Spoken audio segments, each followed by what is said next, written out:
আচ্ছা, পড়া মনে রাখার কি আসলেই কোনো টেকনিক বা কৌশল আছে, নাকি নিয়ম করে শুধু পড়ে গেলেই হবে? কেন ছোটবেলায় শেখা কবিতা, গল্পগুলো এখনো মনে আছে, কিন্তু এত কষ্ট করে শেখা প্রশ্ন উত্তরগুলো পরীক্ষা হলে গেলেই এলোমেলো হয়ে যায়? আজকের ভিডিওটি শেষ পর্যন্ত দেখলে পড়া মনে রাখতে না পারার সমস্যাটি আপনি শতভাগ কাটিয়ে উঠতে পারবেন। একই সাথে এটি আপনার স্মরণ শক্তিও কয়েক গুণ বুস্ট করতেও সহায়তা করবে, যদি বাস্তব জীবনে এর সর্বোচ্চ প্রয়োগ আপনি ঘটাতে পারেন। তো সহজ একটি প্রশ্ন দিয়ে শুরু করা যাক। কখনো কি ভেবে দেখেছেন কেন একটা জিনিস বারবার পড়লেও মনে থাকে না, আর কেনই বা কিছু কথা কয়েক মিনিট পরেই আমরা ভুলে যাই? আসলে আমাদের মস্তিষ্ক প্রতিদিন হাজার হাজার তথ্য নেয়, কিন্তু সব তথ্যই স্টোর করে রাখে না। বিজ্ঞান বলে মাত্র 20 থেকে 30 মিনিট পর থেকেই অপ্রয়োজনীয় তথ্যগুলো মস্তিষ্ক থেকে আপনা আপনি মুছে যেতে শুরু করে। এটাকে বলে শর্ট টার্ম মেমোরি বা স্বল্পমেয়াদী স্মৃতি। দেখুন, প্রতিদিন আমরা হাজারো জিনিস দেখছি, শুনছি, শিখছি, নানান অভিজ্ঞতা অর্জন করছি, কিন্তু সকল তথ্যই তো আর মস্তিষ্কে স্টোর করে রাখা সম্ভব নয়। তাই মস্তিষ্ক নিজেই ঠিক করে নেয় কোন তথ্যটা রাখা হবে আর কোনটা ভুলে যেতে হবে। তাহলে পড়াটা মনে রাখবেন কি করে? এক্ষেত্রে আমাদের কিছু সহজ কিন্তু কার্যকরী কৌশলের অভ্যাস গড়ে তুলতে হবে, যাতে করে আমরা যা পড়ছি তা শর্ট টার্ম মেমোরিতে স্টোর না হয়ে লং টার্ম মেমোরিতে স্টোর হয়। তাহলে চলুন একটি ফ্রেমওয়ার্ক দেখে নেওয়া যাক। শুরুতেই যে দিকটা ফোকাস করতে হবে তা হলো রাতে যত দ্রুত সম্ভব ঘুমিয়ে যেতে হবে এবং 8 থেকে 9 ঘন্টা ঘুম নিশ্চিত করতে হবে। ভাবছেন কৌশল শেখানোর কথা বলে ঘুমানোর কথা তুলছি কেন? আরে মশাই, আপনি যদি ঠিকঠাক ভাবে ঘুমাতে পারেন তবেই ঠিকঠাক ভাবে কনসেন্ট্রেট করতে পারবেন। এ বিষয়ে আর বিস্তারিত আগালাম না, শুধু এইটুকু খেয়াল রাখবেন 8 থেকে 9 ঘন্টা ঘুম নিশ্চিত করা যাচ্ছে কিনা। দ্বিতীয়ত, ভোরবেলায় ওঠার অভ্যাস গড়ে তুলতে হবে।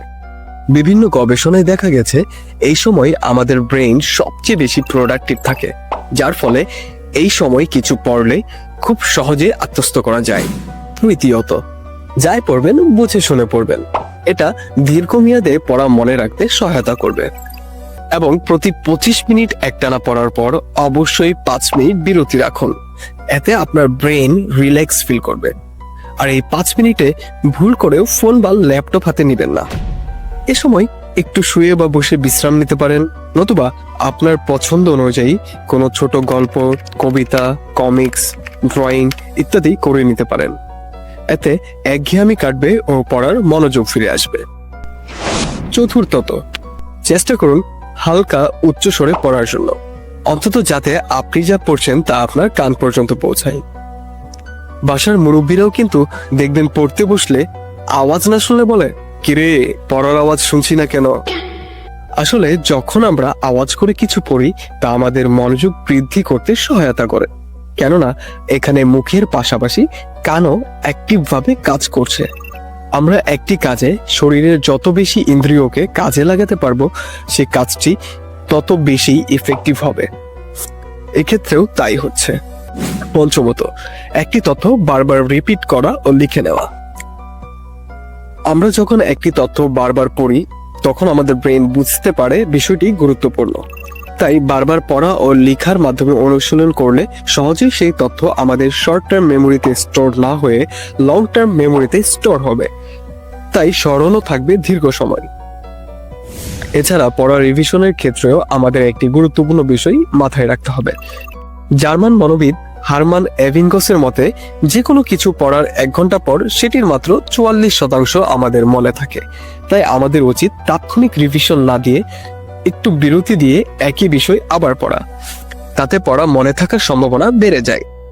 বিরতি দিয়ে বারবার পড়লে যে কোনো পড়াই মনে থাকে অনেক দিন।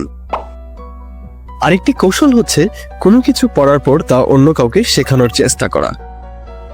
এতে পড়া মনে থাকার সম্ভাবনা বেড়ে যায় কয়েক গুণ, কেননা আপনি একটি বিষয় তখনই আরেকজনকে বোঝাতে সক্ষম হবেন যখন সে বিষয়টি আপনি নিজে আগে ভালোভাবে বুঝে আয়ত্ত করেছেন। আর নিজের মস্তিষ্ককে ফিজিক্যালি পাওয়ারফুল করতে চাইলে পরিমিত পরিমাণে বাদাম খেতে পারেন নিয়মিত।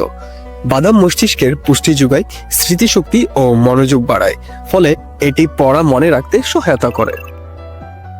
সর্বশেষ বলবো, পড়া মনে রাখতে চাইলে শেখার স্টাইল পাল্টান। কত সময় টেবিলে বসে পড়ালেখা করলেন, কেবল এটাই বড় বিষয় নয়, কতটুকু স্মার্টলি ও কৌশলী হয়ে পড়লেন এটাও মুখ্য বিষয়।